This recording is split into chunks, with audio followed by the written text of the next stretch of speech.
I could read from my script again, yeah. In December, and whose bodies were recovered in Nairobi Funeral Home have died of multiple injuries, including chest, head, abdominal, and neck injuries.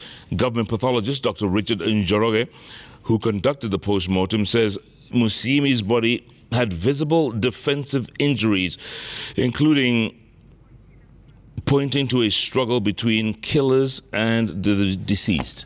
Let's get more from our very own Njoroge Gatete. After a post-mortem examination that took about 3 hours, the details of the deaths of Justus Musimi and Martin Mwau were laid bare by government pathologist Dr. Richard Njoroge. The two men who disappeared together on December 17, 2024, suffered multiple injuries at the hands of their killers. Musimi's post-mortem results were the first to be relayed. The first body, like I have mentioned, was very, very decomposed. But the main findings is there were multiple abdominal, chest, and head injuries.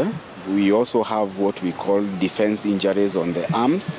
So it looked like there was a struggle because, you know, when you try to defend yourself, you will get what we call defense injuries on the arms and the wrists. The late Mwau also suffered the same fate, with visible neck injuries suggesting possible strangulation. Main findings was scalp or head injuries.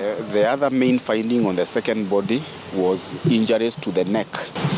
And so the strap muscles of the neck.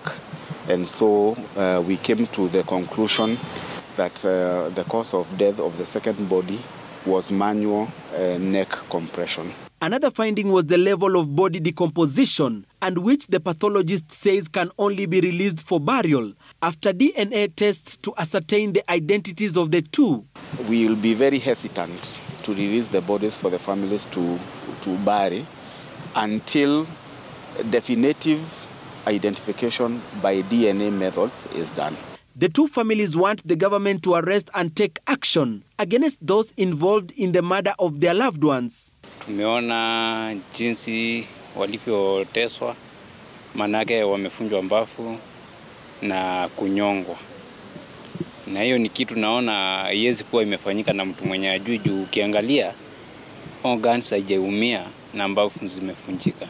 We are still appealing to the government to go ahead and give us justice to the mother. We are a bit worried when the government says they are unable to know who has done this, and what's more, they are unable to trace even where the bodies are.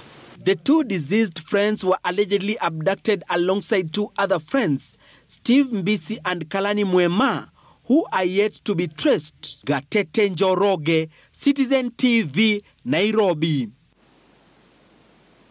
All right, Njoroge, thanks.